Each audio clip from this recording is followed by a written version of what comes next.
एक कदम ईश्वर की ओर।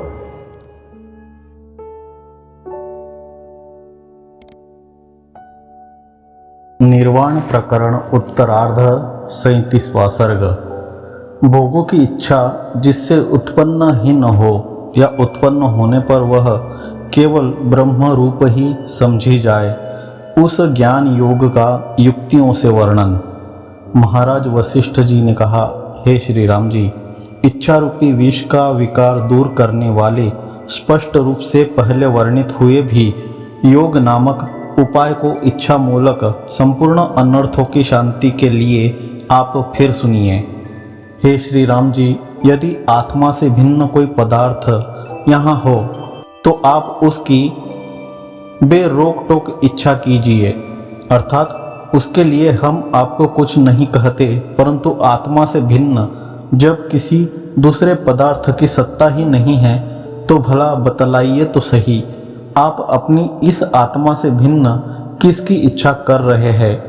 कहने का तात्पर्य यह कि जब तक आत्म तत्व का भली भांति ज्ञान नहीं हो जाता तभी तक द्वितीय वस्तु में सत्यता की भ्रांति से इच्छा का उदय होता है। इसलिए हे श्री राम जी, आत्मज्ञान योग ही उसकी निवृत्ति में एकमात्र उपाय है। यह जगत सत्य ब्रह्म रूप ही है, मिथ्या नहीं है। यदि ज्ञान से आप ऐसा मानते हो तो भी ब्रह्म और जगत इन दोनों में अत्यंत अभेद होने से त्रिपुटी घटित इच्छा की कभी सिद्धि नहीं हो सकती। यह कहते हैं, त्रिपुटी के विभाजक उपाधियों के भेद तथा विभक्त होने वाले अवयवों के भेद से रहित सूक्ष्म और आकाश से भी अत्यंत सूक्ष्म रूप जो चिति है, सत्य स्वरूप वही अहमाकार तथा जगदाकार से स्थित है। तो फिर आप उससे भिन्न किसकी इच्छा कर रहे हैं। यह चिति आकाश रूप है, आकाश ही आकाश रूप विषय और उसका ज्ञाता है। यह जगत का आभास भी आकाश रूप ही है। तब भला इसमें इच्छा का विषय ही कौन है। ज्ञान से विषयों के गृहीत न होने पर इच्छा का उदय न होने के कारण ग्राह्य और ग्राहक के संबंध के अभाव में ग्रहण की भी सिद्धि न हो सकने से ज्ञानियों को इच्छा होती ही नहीं। यह कहते हैं, अज्ञानियों की दृष्टि में प्रसिद्ध ग्राह्य और ग्राहक का संबंध प्रशांत चित्त हम लोगों की दृष्टि में किसी भी निमित्त या प्रमाण से विद्यमान नहीं है। इसलिए भी हे श्री राम जी, बतलाइए आप किसकी इच्छा कर रहे हैं। जिन अज्ञानियों की दृष्टि में वह है, उन्हें भी मैं आत्मा से अलग नहीं जानता। तात्पर्य यह कि सत्व दृष्टि से वे भी अत्यंत अप्रसिद्ध है। यदि किसी तरह ग्राह्य ग्राहक संबंध को स्वनिष्ठ अर्थात आत्मनिष्ठ भी मान लिया जाए तो भी वह उपलब्ध नहीं होता, क्योंकि असत का लाभ कैसे हो। आज तक किसने चंद्रमा को काले वर्ण का देखा है। तात्विक आत्मा में जो अविश्रांति है, यानी आत्मा में परायण न होना है, बस यही एकमात्र ग्राह्य ग्राहक आदि त्रिपुटियों की सत्ता है। अशास्त्रीय दृष्टि की अपेक्षा से वे ग्राह्य ग्राहक आदि सत्य होते हुए भी शास्त्रीय तत्व दृष्टि का उदय होने पर न जाने कहाँ चले जाते हैं। और तत्व ज्ञान का भी यही स्वभाव है कि असत्य रूप अहमता आदि अपना तत्व जानकर उस आत्मा में ही चले जाते हैं, लीन हो जाते हैं। दृष्टा और दृश्य का वह संपूर्ण नाश ही विशिष्ट निर्वाण है। दृश्यादि और निर्वाण इन दोनों का परस्पर असहभाव भी स्वभावतः ही है। यह कहते हैं, निर्वाण में दृश्य आदि नहीं है और दृश्य आदि में निर्वाण नहीं है। छाया और धूप किनाई इन दोनों का परस्पर अनुभव यानी सहानुभव नहीं है। क्यों सहानुभव भी नहीं है, इस पर कहते हैं, यदि ये दोनों साथ होते तो परस्पर द्वारा बाधित हो जाने से दोनों असत्य हो जाते। असत्य में निवृत्ति नहीं है, क्योंकि विद्वानों को निर्वाण अजर अमर तथा दुख शून्य अनुभूत होता है। तब तो सर्वजन प्रसिद्ध दृश्यादि महाकौतुक निर्वाण में दुर्लभ ही होगा। इसका परिहार करते हुए कहते हैं, दृश्य आदि भ्रमभूत है एवं यहाँ वह कभी सुखप्रद नहीं है। इसलिए हे श्री राम जी, असत और अनर्थ रूप दृश्यादि की आप भावना न कीजिए। अब निर्वाण में स्थित रहिए। शुक्तिका में चांदी के समान विचार कर देखने से जो कुछ उपलब्ध नहीं होता वह पुरुषार्थ का संपादक कभी नहीं है। इस तरह के दृश्य में अपरोह से क्या हुआ? दृश्य के सद्भाव में महादुख है और असद्भाव में महान सुख है। निधिध्यासन से मनन सहित अभाव शब्द ज्ञानकृत बाध दृढ़ता को प्राप्त हो जाता है। अब परम कारुणिक भगवान वशिष्ठ जी दृश्य कौतुक में आसक्त अधम अधिकारियों की जो श्रोता है बलात् भर्त्सना कर उनकी दृश्यासक्ति का त्याग कराने की इच्छा से कहते हैं, हे अधम प्राणियों, संपूर्ण विकारों की अनाश्रय रूप परमार्थ वस्तु के स्वप्रकाश स्वरूप होने के कारण शास्त्रों एवं आचार्यों के उपदेश से हाथ में स्थित आमलक के समान स्पष्ट स्फुरित रहते उसका अदर्शन क्यों पाते हो? दर्शन क्यों नहीं करते? क्या अपनी आत्मा को बंधन में डालने के लिए ही उस दृश्य समूह को भस्मीभूत नहीं करते? जब कार्य कारण भावादि सब ब्रह्म ही है, तभी तो देहादि परिच्छिन्न पदार्थों के बाद से विस्तार को प्राप्त चिन्मात्रात्मक प्रत्यगात्मा में ब्रह्मता सिद्ध होती है। अतएव आकाश स्वरूप सर्वात्मक परिपूर्ण ब्रह्म में कार्य कारण आदि दृश्य सत्ता को स्वीकार कर जो लोग ब्रह्म ज्ञान के लिए अनेक साधन ढूंढते फिरते हैं, उन तार्किक मृगों या शिष्य मृगों से हमें कोई प्रयोजन नहीं है। तथा कार्य कारण से परिपूर्ण उक्तियों में ही सर्व स्वभाव स्वरूप अविद्या के सिवा और दूसरा क्या हेतु है? जो वायु के स्पंदन में हेतु है तथा जो हेतु जल के स्पंदन में तथा आकाश की शून्यता में है, वही हेतु हे सौम्य चिदात्मा के सृष्टि आदि रूप होने में है। यही कारण है कि विद्वान महानुभावों को आगे चलकर उसका बाद हो जाने से सृष्टि आदि के हेतु के निरूपण में निर्लज्ज बनना पड़ता है। यह कहते हैं, जब कार्य कारण भावादि रूप सब ब्रह्म ही है, तो फिर ब्रह्म में सृष्टियों की कारणता का प्रतिपादन करना निर्लज्जता है। न तो दुख है और न सुख है, किंतु शांत शिवमय यह जगत है। जब चिन्मात्रता से भिन्न कुछ है ही नहीं, तब भला इच्छा का उदय कहाँ से? जैसे मिट्टी की देह वाली योद्धाओं की सेना में एकमात्र मिट्टी से अन्य कुछ नहीं है, वैसे ही सदात्मक जगत और अहंतादि रूप दृश्य में सत ब्रह्म से इतर और कुछ नहीं है। यदि सब कुछ ब्रह्म ही है, तो फिर उसकी इच्छा भी तो ब्रह्म ही ठहरी। उसकी उत्पत्ति मानने में क्षति क्या है? यों विद्वानों की दृष्टि से श्री रामचंद्र जी आशंका करते हैं। श्री रामचंद्र जी ने कहा है, मुनीश्वर, यदि बात ऐसी है तो फिर इच्छा का उदय हो या न हो, अर्थात कोई हानि नहीं है, क्योंकि वह भी तो ब्रह्म ही ठहरी। इसकी विधि और निषेध में कौन सा मतलब सिद्ध होगा, यह कहिए। इच्छानुत्पादने यत्नः क्रियताम किम वृथा भ्रमेह, अर्थात इच्छा उत्पन्न न हो इसी में यत्न कीजिए, व्यर्थ भ्रमों से कौन सा मतलब है। इस पूर्वोक्त यत्न में विधि और निषेध का निवारण रहते हुए भी सचमुच तत्ववेत्ताओं की इच्छा का उदय होने पर भी कोई हानि नहीं है, परंतु विद्या से बाधित उस इच्छा का उदय होना ही दुर्लभ है, यह कहते हैं। महाराज वशिष्ठ जी ने कहा, हे श्री राम जी, आत्म तत्व का ज्ञान हो जाने पर, संप्रबुद्ध हो जाने पर इच्छा ब्रह्म स्वरूप ही ठहरी है, ब्रह्म से अन्य नहीं। जैसा आपने समझा है वह सब बिल्कुल सत्य है, किंतु फिर भी आप यह सुन लीजिए कि जब जब आत्म तत्व ज्ञान उदित होता है, तब तब सांसारिक विषयोपभोग की इच्छा शांत हो जाती है, क्योंकि यही वस्तु का स्वभाव है। सूर्य के उदित होने पर जैसे रात बिल्कुल शांत हो जाती है, उदित नहीं होती, वैसे ही ज्ञान का उदय होने पर इच्छा आदि सब शांत हो जाते हैं। जैसे जैसे ज्ञान का उदय होता है, वैसे वैसे द्वैत की शांति और वासना का विलय होता है। तब भला इच्छा का उदय कैसे हो? मूल का उच्छेद होने से भी तत्ववेत्ताओं की इच्छा के उदय का संभव नहीं है, इस अभिप्राय से कहते हैं। संपूर्ण दृश्य पदार्थों में वैराग्य आ जाने से जिस पुरुष की इच्छा कहीं उदित नहीं होती, उसकी यह सांसारिक अविद्या शांत हो गई और निर्मल मुक्ति उदित हो गई। उस पुरुष को न तो इन दृश्य पदार्थों में वैराग्य उत्पन्न होता है और न उसको राग ही उदित होता है।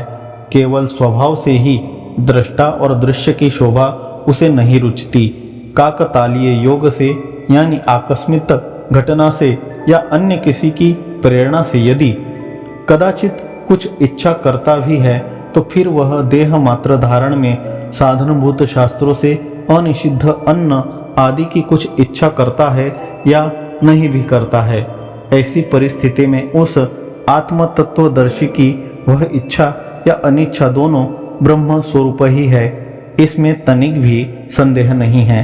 अथवा बात यह है कि उस तत्वज्ञानी को अभिनव भोग चमत्कार विषयक इच्छा अवश्य नहीं उदित होती या पूर्व काल में अभ्यस्त हुए लोगों का अनुसरण करने के कारण उसकी स्थिति नियत है। भद्र, यदि किसी जीव को तत्वज्ञान प्राप्त हो गया तो उसकी इच्छा तत्काल ही निवृत्त हो जाती है, क्योंकि प्रकाश और अंधकार के सदृश तत्वज्ञान और इच्छा दोनों की स्थिति एक जगह हो नहीं सकती। इसलिए राग प्राप्त विधि निषेध शास्त्रों में वह इच्छा शून्य तत्वज्ञानी अधिकृत नहीं होता, यह कहते हैं। भद्र, तत्वज्ञानी पुरुष कहीं पर भी विधि निषेध शास्त्रों का अधिकारी नहीं है, क्योंकि समस्त इच्छाओं से शून्य उस तत्वदर्शी को किस प्रयोजन की सिद्धि के लिए कौन क्या उपदेश दे सकता है। क्या कहीं अंध पुरुष देखने वाले को कूप में नहीं गिरना चाहिए ऐसा उपदेश दे सकता है? बाह्य इच्छा की निवृत्ति और स्वात्मानंदानुभव में तृप्ति, ये दोनों आत्मज्ञान की प्राप्ति के चिन्ह हैं। यह कहते हैं, सब इच्छाओं का सर्वथा निराश होना, सब लोगों को अभयदान द्वारा प्रसन्न रखना एवं अपने आत्मानंदानुभव में स्थित रहना तत्वज्ञान का चिन्ह है। जब सारा प्रपंच निरस हो जाता है तब कहीं पर भी तत्वदर्शी स्वाद नहीं लेता, तब इच्छा भी बढ़ती नहीं और तभी उसकी मुक्ति भी रहती है। तत्वज्ञान से एकता और अनेकता के झगड़े को छोड़कर जो पुरुष चुपचाप स्थित हो जाता है, उस पुरुष के इच्छा अनिच्छा आदि सभी भाव पर ब्रह्म स्वरूप ही हो जाते हैं।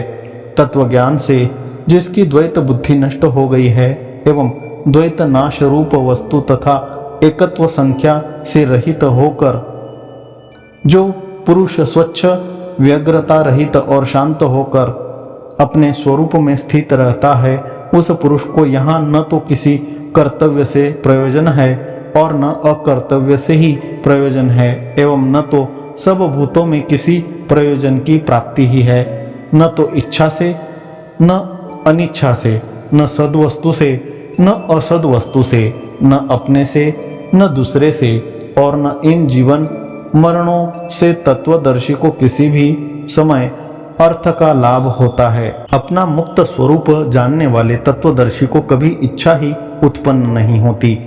यदि उत्पन्न होती है तो उसकी वह इच्छा अविनाशी ब्रह्म रूपिणी ही रहती है, न दुख है और न सुख ही है, किंतु यह सारा जगत अज आनंद स्वरूप शांत पर ब्रह्म ही है।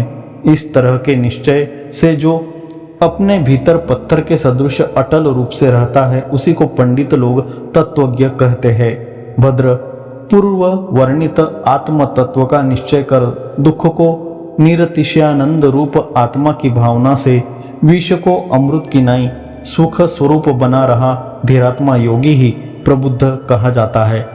तत्वबोध के अनुसार जो स्थिति है वही समस्त वस्तुओं की अभ्रांत स्थिति है। ऐसी स्थिति अज्ञानियों में प्रसिद्ध नहीं है। यह कहते हैं, जब ब्रह्म में जगत स्थित हो जाता है तब आकाश में आकाश, शांत में शांत, शिव में शिव, शून्य में शून्य और सत में सत स्थित हो जाता है।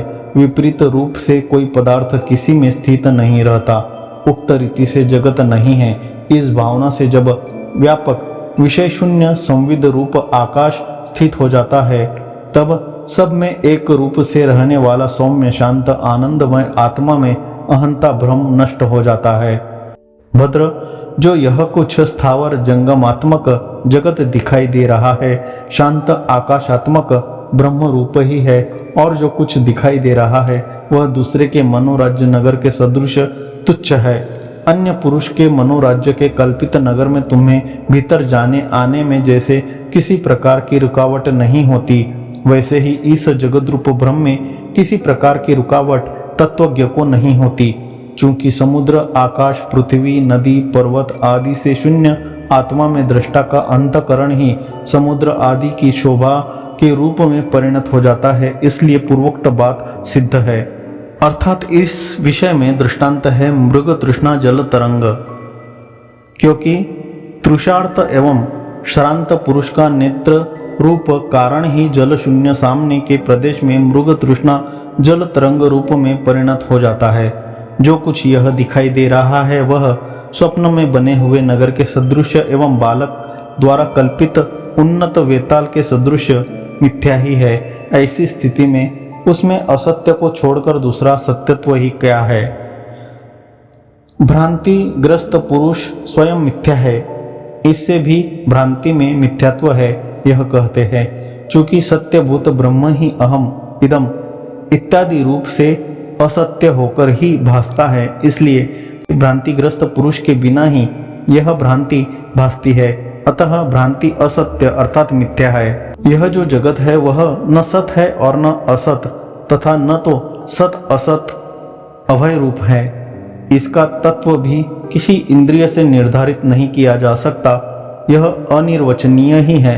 इस रूप का होने पर भी गंधर्व नगर आदि से क्षुब्ध आकाश के सदृश प्रतीत होता है। सारांश यह है कि यदि जगत को अत्यंत ही असत मान लिया जाए तो शून्यवादियों के मत में ही अपनी गिनती होने लगेगी।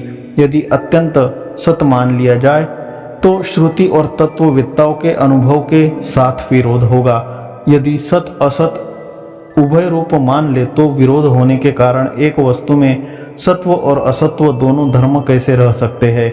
इस सब बातों से अंत में यही निष्कर्ष निकलता है कि जगत का स्वरूप अनिर्वचनीय ही मानना होगा।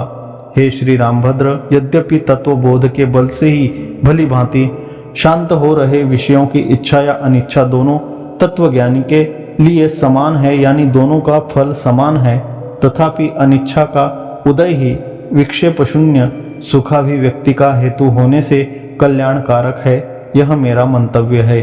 भद्र, आकाश में आकाश की नाई अविकृत चिदाकाश में ही आकाशाद वायु हो, अर्थात आकाश में वायु इत्यादि श्रुति दर्शित क्रम के अनुसार अहम जगत इत्याकारक चिदात्मा की कलना स्थित है। इसमें वायु में स्पंदन की नाई दूसरे किसी कारण की खोज नहीं करना चाहिए। इन सब बातों से निष्कर्ष यह निकला कि चित्ती की बहिर्मुखता ही इच्छा, चित्त और संसार है तथा अंतर्मुखता ही मुक्ति है, यह कहते हैं। भद्र, चित्ती की जो बाह्य विषयों की ओर उन्मुखता है वही चित्त है, वही संसार है और वही इच्छा है, तथा बाह्य विषयों की ओर से उन्मुखता को जो हटा देना है वही मुक्ति है। इस युक्ति को जानकर आप शांत हो जाइए। इस स्थिति में सृष्टि या प्रलय दोनों अवस्थाओं में जैसे ईश्वर को कोई हानि या लाभ नहीं होता, वैसे इच्छा या अनिच्छा दोनों अवस्थाओं में तत्वज्ञ को कोई हानि या लाभ नहीं होता, यह कहते हैं। श्री राम जी, इच्छा हो या अनिच्छा हो, सृष्टि हो या प्रलय हो, इससे यहाँ किसी की कुछ भी न क्षति है या न कुछ फल है, उसमें युक्ति बतलाते हैं। इच्छा अनिच्छा, सत असत, भाव अभाव तथा सुख दुख ये सब कल्पनाएं उस तत्ववेत्ता के स्वरूपभूत चिदाकाश में कुछ हो ही नहीं सकती। भद्र, जिस महामति को दिन पर दिन समस्त इच्छाओं की कमी होती जाती है, विवेक शम से संतुष्ट उस महामति को ही तत्वज्ञ लोग मोक्ष भागी कहते हैं। इच्छा रूपी छुरी से विद्व हुए हृदय में ऐसी वेदना उत्पन्न होती है कि जिसके लिए ये प्रसिद्ध मणि मंत्र आदि महौषध सब कुंठित हो जाते हैं। ब्रह्मा जी ने प्राणियों के दुखों की चिकित्सा करने के लिए जिन औषध मंत्र यंत्र आदि कार्यकरणों का निर्माण किया है, उनकी परीक्षा के लिए पहले ही मैंने विचारपूर्वक प्रयत्न किया, परंतु उनको मैंने मिथ्या भ्रांति के भार से आक्रांत पुरुष की चिकित्सा करने में समर्थ नहीं पाया।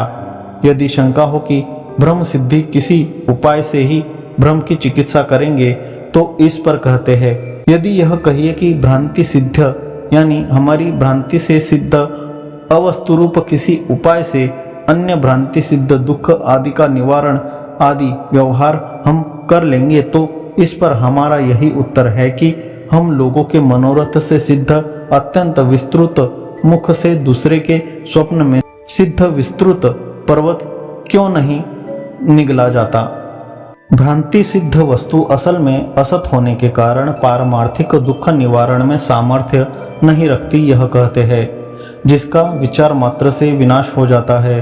ऐसे भ्रांति सिद्ध असत पदार्थ में यदि व्यवहार मान ले तो खरगोश के सिंग से आकाश क्यों नहीं आच्छादित होता। इससे तत्वज्ञानाभिव्यक्त पारमार्थिक ब्रह्म ही सर्वविध भ्रमों के निवारण का उपाय है, दूसरा नहीं यह भाव है।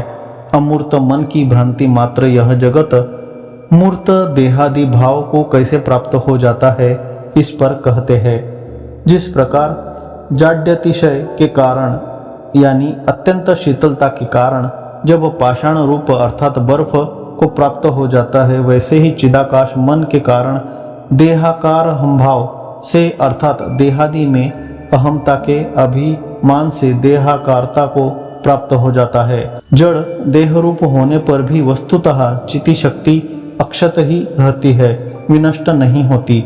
यही कारण है कि चिद्रूप होने से इस असत्य ही देहिता का वह ऐसे अनुभव करती है जैसे स्वप्न में अपनी मृत्यु का।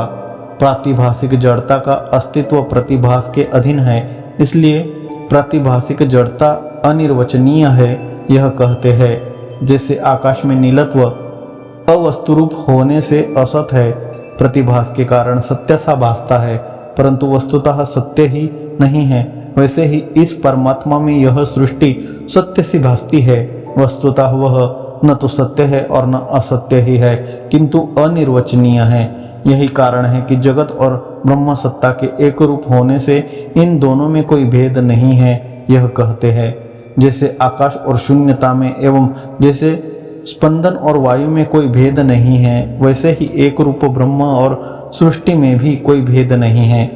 स्वप्नादिक पदार्थों की नाई प्रतिभास से अतिरिक्त प्रातिभाषिक पदार्थों की उत्पत्ति आदि कहीं भी प्रसिद्ध नहीं है, यह कहते हैं। इस परमात्मा में वस्तुतः जगत आदि कुछ भी न तो उत्पन्न होता है और न नष्ट ही होता है, किंतु केवल निद्राग्रस्त प्राणी के स्वप्न के सदृश भासता है।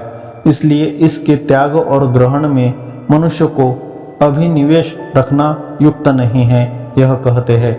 चिदाकाश में पृथ्वी आदि के अविद्यमान रहते तथा सृष्टि के एकमात्र प्रतिभास स्वरूप सिद्ध होने पर मनुष्य को उसके त्याग और ग्रहण में भला कौन सा आग्रह। देह के लिए तो पृथ्वी आदि का त्याग और ग्रहण हो सकता है, परंतु जब वे ही दोनों अर्थात पृथ्वी आदि और देह एकमात्र प्रतिभास स्वरूप होने से असत है, तब तो वे त्याग और ग्रहण भी असत ही ठहरे, इस आशय से कहते हैं। पृथ्वी आदि कारण सहित यह देह भी एकमात्र प्रतिभास स्वरूप होने से है ही नहीं, केवल चिन्मात्र ब्रह्म ही अपनी आत्मा में स्थित है। इसी प्रकार बुद्धि आदि में अपने प्रतिभासक चैतन्यात्मा की अपेक्षा से भेद और अभेद का संभव न होने के कारण इससे यह किया जाता है। इस तरह के व्यवहार की असद भी कारणता आखिर में परमार्थ वस्तु को ही प्राप्त करती है, क्योंकि एकमात्र उसी का संभव है। इस चित्ती में कल्प महाकल्प एवं उनमें होने वाली सब क्रियाएं अहेतुक तथा अक्रमिक है, और वे ऐसे भाषित होते हैं जैसे स्वप्न में क्षण भर में ही अहेतुक तथा अक्रमिक जन्म मरण आदि शीघ्र भाषित होते हैं।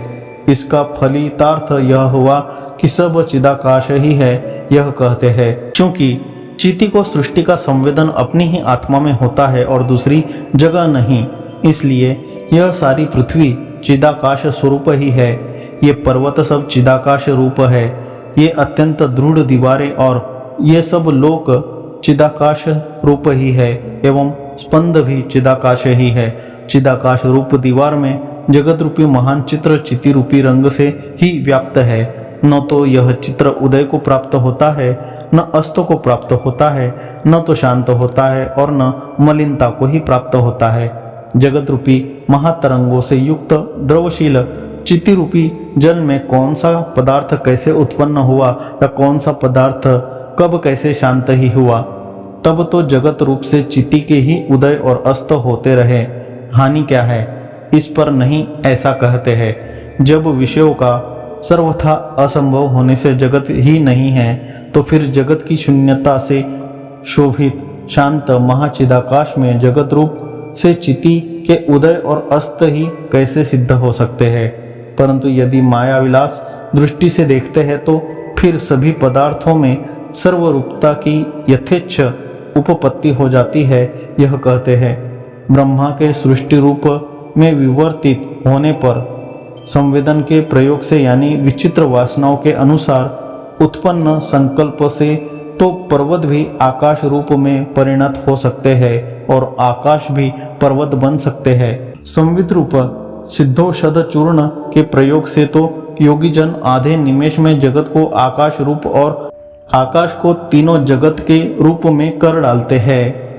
जैसे इस प्रसिद्ध आकाश में असंख्य सिद्ध संकल्पों से कल्पित नगर परस्पर असंलग्न एवं अंतर्हित है, वैसे ही चिदाकाश में अर्थात ब्रह्म में हजारों वे सृष्टियां हैं। इसमें दृष्टांत बतलाते हैं। जैसे महासमुद्र में अनेक आवर्त परस्पर मिले हुए भी पृथक से अवस्थित है, वास्तव में वे जल से अतिरिक्त नहीं हैं, वैसे ही महाचिति में असंख्य बड़ी बड़ी सृष्टियां यानी ब्रह्मांड परस्पर मिले हुए भी पृथक से अवस्थित है, पर वास्तव में वे उससे अलग नहीं हैं। परस्पर छिपे हुए सिद्धों के भिन्न भिन्न लोकों के अवलोकन के लिए इच्छा से प्रबुद्ध योगी की पहले अपनी उपाधि का मूल चेतन में प्रविलापन कर फिर दूसरे के चित्त में प्रवेश कर उसके लोक में जो अनुप्रवेश रूप प्राप्ति है, वही एक सृष्टि से दूसरी सृष्टि के अवलोकन के लिए भी है, यह विद्वान लोग बतलाते हैं। इस तरह संपूर्ण प्राणियों एवं उनके भोग्य सृष्टियों की विवर्त रूप स्थिति शाश्वत ब्रह्म में ही है, यह कहते हैं। अविनाशी परम शिव में ये सभी भूत स्थित है, उसी में ये सारी सृष्टियां बेरोक टोक ऐसे स्थित है जैसे आकाश में शून्यता के उल्लास। परमार्थ चिदाकाश के अपने आमोद रूप स्वाभाविक ये सृष्टि के विभ्रम है। ये स्फटिक मणि के भीतर दिखाई दे रही रेखाओं की नाई न तो उत्पन्न होते हैं और न नष्ट ही होते हैं। पुष्पों की गंध और सिद्धों की भूमि जैसे परस्पर मिली हुई रहने पर भी मिली हुई नहीं रहती, वैसे ही चिदाकाश रूप ये सृष्टियां भी है। यही कारण है कि स्थूल प्रपंच और मोह वाले पामर जनों की दृष्टि से इस प्रपंच की स्थूल अनुभव के समान स्थिति है तथा सूक्ष्म सूक्ष्मतर और सूक्ष्मतम संकल्प एवं मोह वाले योगियों की दृष्टि से सूक्ष्मादि भाव से इस प्रपंच की स्थिति है। ऐसी स्थिति में सबको अनुभव एक सा न होने के कारण अपने अपने अनुभव के अनुसार सबकी उक्तियां सत्य ही है, यह कहते हैं। हे श्री रामचंद्र जी, इस प्रपंच की स्थिति संकल्पाकाश रूप होने से जिसका जैसा अनुभव है वैसी ही है। इसलिए सूक्ष्म संकल्प एवं मोह वाले योगियों की मनन पूर्वक जगत के विषय में जो कुछ उक्तियां हैं वे बिल्कुल सत्य है। अतएव भिन्न भिन्न वादियों की जो नाना प्रकार की कल्पनाएं हैं वे भी तत्त वासनाओं से परिपूर्ण संकल्पों के अनुसार ही सत्य है। सबके संकल्पों के अनुसार या परमार्थ रूप से वे सत्य नहीं हैं, यह भिन्न भिन्न वादियों को संबोधित कर कहते हैं।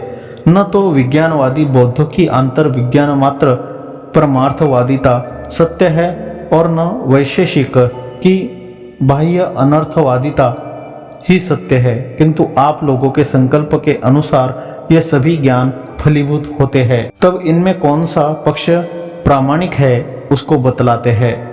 वस्तुतः चिति में जो चित्व है यानी त्रिपुटी प्रकाशन की शक्ति है, वही भीतर भावित होने पर जगत रूप से भासती है।